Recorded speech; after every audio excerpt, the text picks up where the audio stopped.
Hey guys, how you doing? Hope you're having a good week so far. My name is Dr. Rangan Chatterjee, and this is my podcast, Feel Better, Live More. So today's episode is a bonus episode and one that is a little bit different to usual. It's all about the summer months and some of my thoughts on how we can embrace this particular season to make meaningful changes in our life. I hope you enjoy.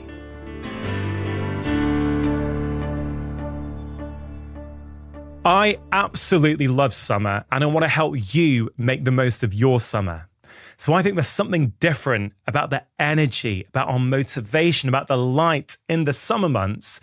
And if we can harness them, I think it can have a huge impact on our health, happiness, and the way we feel about ourselves. So in this podcast, I want to share 5 ideas with you that if you implement them, I think are going to have a massive impact on the quality of your summer. So, first tip, change up your morning routine. Okay, look, you may or may not think you have a morning routine, but all of us do. We all have a routine that we do.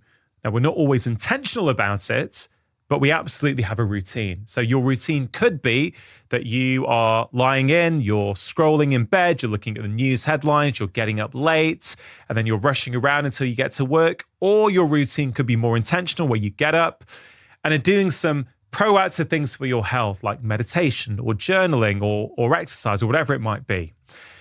Whatever your current routine is, I want you to think about changing it up in the summer.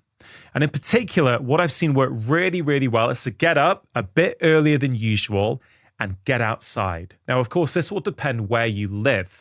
Here in the UK, at the moment, it's getting light at about 4:30 in the morning, okay? I'm not saying you have to get up at 4:30, but if you're living somewhere where it gets light earlier, this is the perfect time of year to take advantage of that.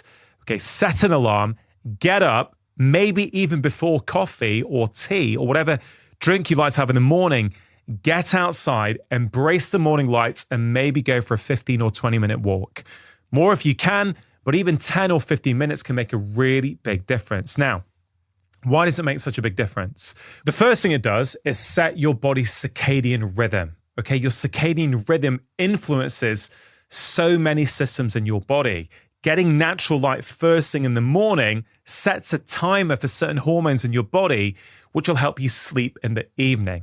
Okay, a lot of people don't think about that when it comes to sleep. They're concentrating on what they do just before bed, but actually what you do first thing in the morning influences your ability to sleep at night. Okay, so you're getting that natural light exposure, which helps your circadian biology. So that's really, really important. Number 2, if you're going outside for a walk in natural light at that time, you're getting movement in. We know that simply walking will improve your mood, will improve your insulin sensitivity, will improve your focus.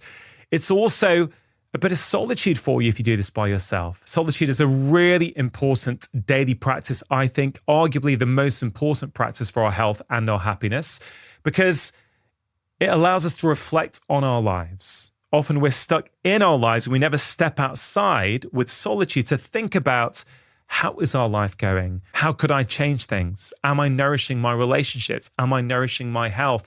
Etc., etc. You need a practice of solitude to be able to do that.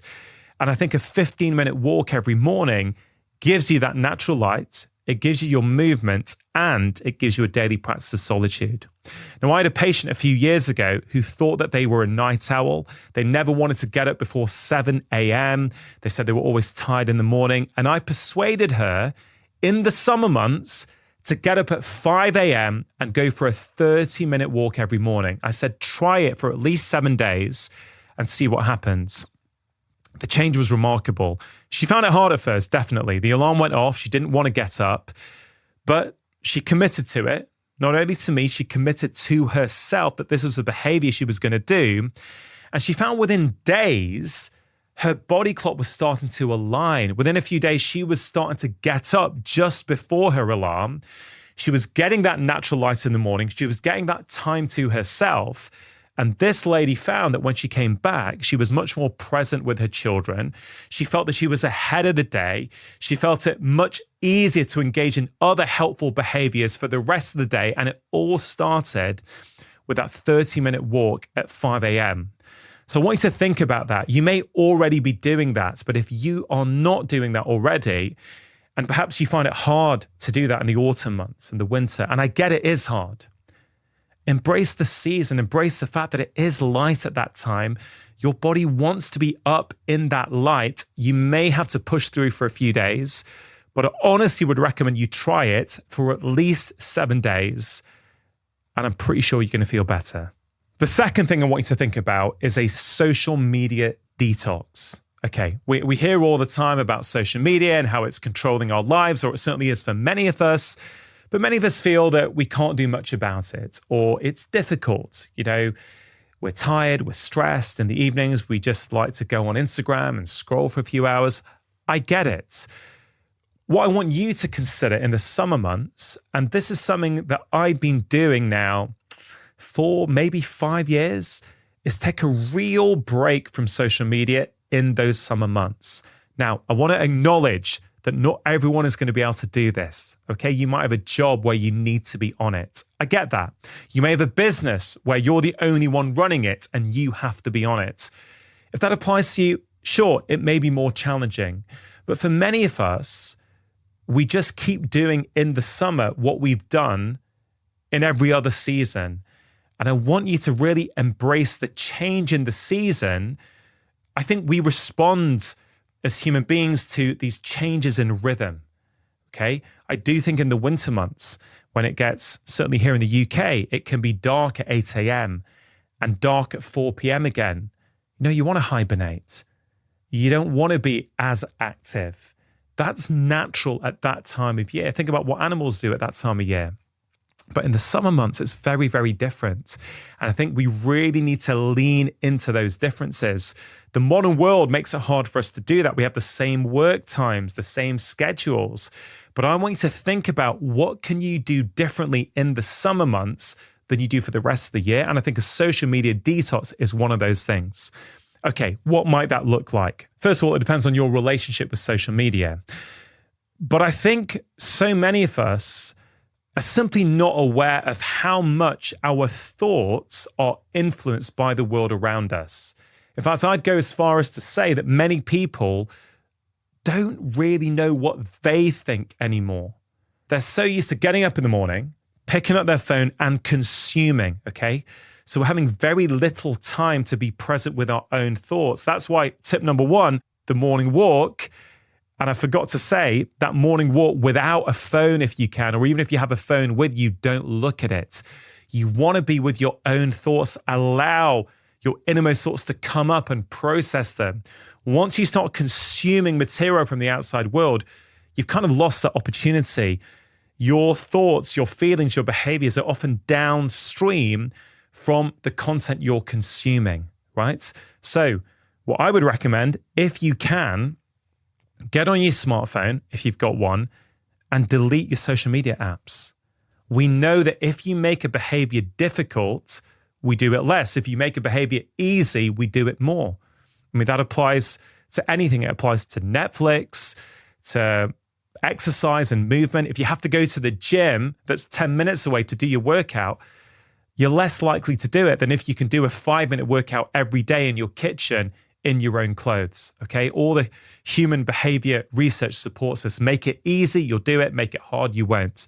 So if you delete those social media apps from your phone, yes, for the first few days, because I do this every year, you pick up that phone and you you feel that urge. You haven't quite got used to it yet.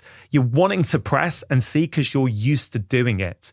But within 3 days, that urge has gone. And before you know it, you feel a lot calmer. You feel more relaxed. You feel more in tune with your own feelings and your own thoughts. I really would encourage you to do it. For me, it's been life-changing. Many people I've shared this with on Instagram over the past years, and they do it as well. And they say, oh my God, I didn't realize how good I could feel when I was off social media. And the key about deleting it off your phone is you make it harder to go on. Now, Technically, you could go on your laptop and go onto that social media platform, but you're probably not going to do it as often. And again, if you've got people in your family, let's say a partner who can do it with you, well, that could be really powerful. It is something that has really changed the way I experience my summers each year. And once it gets to April or May, I'm actually starting to look forward to my social media detox, which typically I start in the middle of July. As I say, I get that not everyone can do it. Again, it's just an idea I want to share with you. I've experienced the benefits. People have reported back to me the benefits. And I just want you to at least give it a try to see if you also experience those benefits. Again, I tend to do it for 4, maybe 6 weeks now, but I started off doing it for just 1 week. So maybe just start there. 1 week without any social media. Tip number 3, can you do all of your movement and exercise outdoors? Okay, remember, everything here is about embracing the change in the season. Again, this is something I do. It's something I've been recommending to patients for years. It's how can you make things feel a bit different? So for me, I always want to be outside at this time of year, even if it's cloudy, as it often is in the UK. So I will leave a skipping rope outside my office, outside my kitchen. And several times in the day, I'll just go there and I'll skip. Okay. Now I get many people love the gym. If you love the gym, I'm not necessarily saying stop doing it, but could you change it up? What kind of movements and exercises that you do in the gym could you do outside? You know, being outside is very, very good for our health. As I mentioned in tip 1, it's good for your circadian biology. It's good for your sleep. But we know that the more time we spend outside, the better able we are to deal with stress, the better our sleep quality, the better our moods. We have evolved outside over tens of thousands, hundreds of thousands of years. And so many of us spend our days indoors. Now, I get it in the winter. It's tricky. It could be cold. It could be rainy. It could be snowing. You may not be motivated to go outside. But in the summer, depending on where you live in the world, it's very, very different. So I want you to lean into that. Can you do your movements outdoors? Skipping is a great one. I mentioned walking. Instead of walking on a treadmill or running on a treadmill, can you do it outside? Okay. Instead of biking at the gym, can you get on your bike and go out onto a trail, right? Or a local forest or a local park? Swimming. Instead of swimming inside, do you have access to some open water? If it's safe to do so, if you're equipped to do that. Really, it's about embracing the season and getting as much movement in as you can outdoors. Now, it could be a nice challenge, you say to yourself, you know, maybe for 1 month over the summer. Can I do all of my movement outdoors? If so, what would you do? You can do weights outdoors. You can do kettlebells outdoors. You know, in my garden, I've got kettlebells and dumbbells that live outside. And again, throughout the day, I'll go out. I'll do 10 minutes here and 10 minutes there. And I love it. It makes me feel so much more alive than being indoors in a gym under artificial lighting. So again, embrace the season. See if you can do all of your movement outdoors. The 4th tip is to embrace slowness. Okay, what do I mean by that? Like when it's warmer, certainly on really hot days, I don't know about you, but it feels as though the pace of life starts to slow down. You know, if you're lucky enough to live somewhere hot and sunny, or whenever I go on holiday to somewhere hot and sunny in the summer, the pace of life just feels slower. You don't want to be as busy and rushing around, right? So I know it's going to depend on your life, your work, what you're able to do. Many people have stressful lives, busy lives. They don't have any autonomy to start to change things. If that's you, I understand it may be challenging. But if you do have that autonomy or even a little bit of autonomy, how can you embrace the slowness of summer? Okay, tip 1 was to go for that walk in the morning without a phone if possible and just get that natural light in. Could you have some meals outdoors? Okay, if you're lucky enough to have a garden or a bit of patio, could you have your morning coffee outdoors? Your morning cup of tea outdoors? Yes, your workouts outdoors, but can you have a lazy meal with your family or your partner outdoors without your phone there? So you're not actually clock watching. You know, these things are possible for many people, but we haven't thought about it. So we often continue throughout the summer as we do for the rest of the year. I want you to just intentionally think about what are these things that you can do. Is your work lighter in the summer? It may be, it might not be. If it is, can you embrace longer meal times? Can you have slow Sundays, for example, if you don't work on Sundays, where you by yourself or with your partner or with your family can go for long walks, maybe a hike around some mountains, some hills, without your phone if you're able to, or even just put your phone in your backpack so you're not constantly tempted to look at it. It's that slowness that we often don't get at other parts of the year that I think we can really lean into in the summer. And it's kind of interesting. Over the past few years, all of my books have come out in Sweden, and I've gone out each time to do some promotion. I spent a bit of time there. And one thing I've learned, it's a lot more of an equal society than somewhere like the UK, which I find really interesting. But there's this concept of summer houses, where many people in Sweden have summer houses. Now, to be really clear, it's not like here in the UK where you'd have to be of a certain income level before you could even afford something like a summer house. No, from what I can gather in Sweden, it's a lot more attainable and achievable for everyone. Now, I'm sure not every single person in Sweden has a summer house, but many people do. And from what I can tell, many people in Sweden, they switch off for maybe 4 weeks in the summer. The offices shut down, people aren't expecting responses, and they go off to their summer houses for maybe 3 or 4 weeks. And their summer houses are usually in nature or by the sea. I remember talking to a lady in Stockholm last year when I was there. And she works in Stockholm in the year. She lives in a flat. Nice flat, she's got a nice job. But she says she really looks forward to her 4 weeks at her summer house. And I was asking her about it, and she said, yeah, it's interesting. We don't have a dishwasher. We don't have heating. It's very, very simple. And I said, oh, would you put these things in? She goes, no, not at all. That's the charm. And I kind of feel that Sweden as a culture have this idea every summer where they remind themselves where they came from nature, simple, minimalist living. So they maybe embrace city living for the other 11 months. But in those 4 weeks, they go back, they switch off, they slow down and remind themselves where they came from. I find it so interesting. And I've spoken to many people in Sweden who do the same thing. And they say it's one of their favorite times of the year. And it's interesting, isn't it? No dishwasher, no heating, none of all this modern tech and all these conveniences. They actually embrace the simplicity and the discomfort. So what can we take from them and apply in our lives in the summer? How can we embrace slowness? Maybe it's camping. Maybe you've got used to the material comforts of your home and your apartment. Maybe you'll embrace slowness by actually getting back to nature, maybe with your family. Maybe it's a weekend camping. It reminds us of who we are and where we came from. And then when we get back to our house or our flat, I think we appreciate the modern conveniences even more. The fifth and final tip would be to give yourself a mini challenge. Okay, I think this is a really great thing to do in the summer.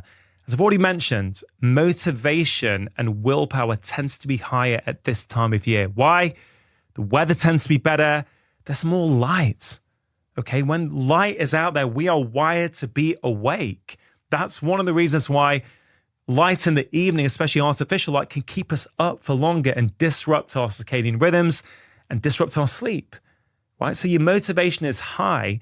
Let's implement changes at this time of year.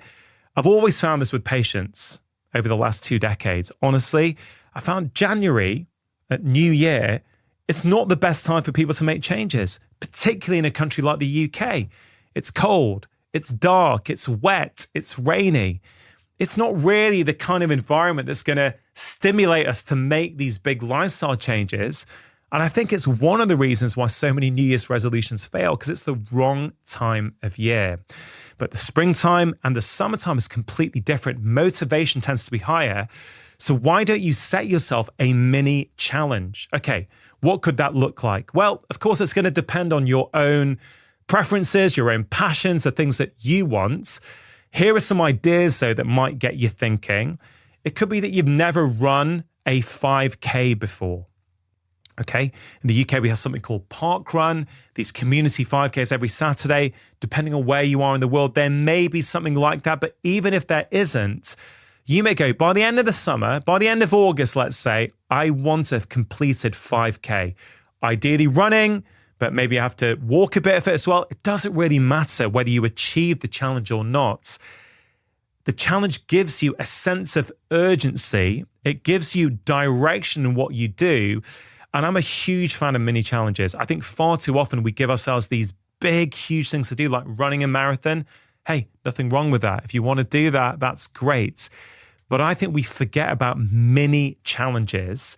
And I think they can be really, really helpful. So it could be that you want to run a 5K. It may be that you want to bike or cycle 5K.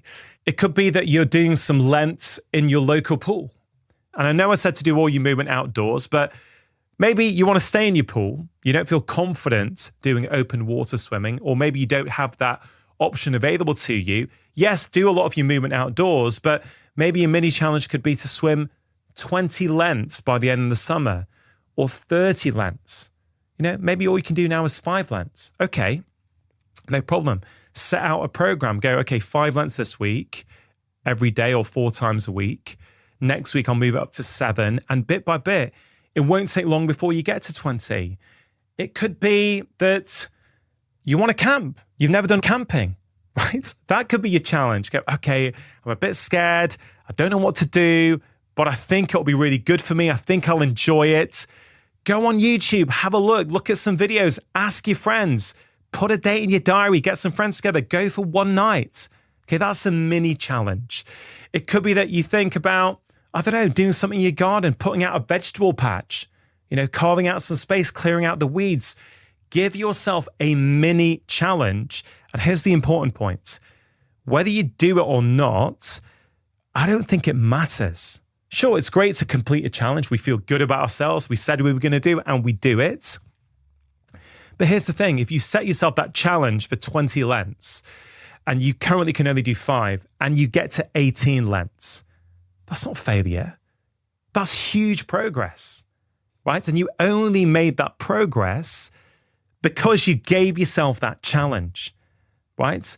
So use these as ideas. Maybe they resonate with you, maybe they don't, but use them as a jumping off point to set your own mini challenge. What I'm currently doing, I'm going to go away with my family for a few weeks this summer. And so my usual patterns and routines around working out are not going to be there. Maybe where I go, it's not going to be necessarily safe for me to go on long runs by myself. I don't know yet. I don't know what the environment will be like. So what I do is I travel with a skipping rope. I do this every summer. And I think this summer I'll set myself a goal of getting up to maybe 1,000 skips a day. Okay. But that sounds a lot. Maybe it'll be 500 skips a day. But the point is, when I start, if I've not been doing it, after about 50 or 60, I feel it. You can feel tired and breathless. So what I'll do is I'll do 50. A few hours later, I'll do another 50. A few hours later, I'll do another 50. And I'll slowly build up. I did this 2 summers ago in Greece when we were there for a few weeks. We had a wonderful holiday. And by the end of it, I was doing 1,000 skips a day. And I felt great. I felt strong. I felt my physique was improving. I had more energy, more focus. Now, that wouldn't have happened unless I set the mini challenge. It gave me a sense of urgency. It gave me something to try and do each day. And it didn't take away from my holiday at all. Now, the reason why it doesn't matter if you get there or not, as I mentioned with those 18 lengths versus 20 lengths, A, you've done something, but B, even if you fail, right, it's not really failure, it's learning. You've learned so much about yourself. You've learned what you're good at, what you're not so good at. You've learned about your motivation. You've learned about, did I manage to do it every day? Did I not? You know, all these learnings happen when we push ourselves outside our comfort zone. And whether we get there or not, we still learn something. So I hope that has sparked off some ideas of your own and inspired you to choose a mini challenge that you can do this summer. Now, I know I said that we're only going to be 5 tips, but I've just thought of a really quick 6th one. And again, this is something I do myself. So what do you spend most of your year reading? Right. I read mostly non-fiction books all throughout the year. A, I'm a doctor. B, I'm interested in non-fiction. And C, I release weekly episodes on this podcast, which means I end up reading about 2 books a week to prepare for each of my guests. So what I've started doing is in my summer break, I don't take non-fiction books. I try and lean into fictional books, which stimulates a different part of me. So again, going back to what I said at the start, it's just about trying to embrace the season and do something different. So that's what I do. I embrace fiction in the summer and non-fiction the rest of the year. What's it going to be for you? A, do you read? If not, I'd encourage you to get into reading over the summer. It's a fantastic habit. It's good for us on so many levels. And I honestly think that reading is one of the highest returns on your investment of time because it's hard writing books. Okay, I've just completed my 6th book, and the amount of work that goes into books is profound because you have to condense, compress all of your ideas into a coherent narrative. When you're actually reading a well-written book, you are acquiring a lot of knowledge, wisdom, and information. Okay, so reading is a great habit to do, and what I want to encourage you to do this summer is change up your reading habits, read a different type of book. So I hope you enjoyed that short episode. It was a bit different to usual, but hopefully it has given you some ideas to think about over the summer. Don't worry about doing them all unless, of course, you want to, but hopefully there's 1 or 2 there that might appeal. Now, on the subject of the final tip, reading books, I wonder if I might suggest some of my own books to put on your reading list this summer. Many of you may not know that I have published 5 books over the past 6 years. They have all been bestsellers across the world. And they are all available as paperbacks, ebooks, or as audiobooks, which I narrate myself. The first one was the 4-Pillar Plan, also known as How to Make Disease Disappear in America and Canada. And this book outlines my overall philosophy on health and well-being, the 4 pillars that have the most impact on our short-term and long-term health that we also have a high degree of control over: food, movement, sleep, and relaxation. The second book is called The Stress Solution, and it covers the insidious impacts of stress, where stress lives in your life, and most importantly, what you can actually do about it. The third one was called Feel Better in 5. This is probably the most accessible health book I have ever written. Everything in the book takes only 5 minutes to do. In it, I talk about the art and science of behavior change, and I share with you over 30 5-minute health interventions that you can do for your body, mind, and soul. The fourth one, Feel Great, Lose Weight, is about sustainable, healthy weight loss. But really, if you zoom out, it is a general health book that focuses on good habits and practices that if we follow, the pleasant side effect will be that we start to lose excess weight. And the 5th book is called Happy Mind, Happy Life. It's my most recent book, and it talks about the relationship between happiness and health.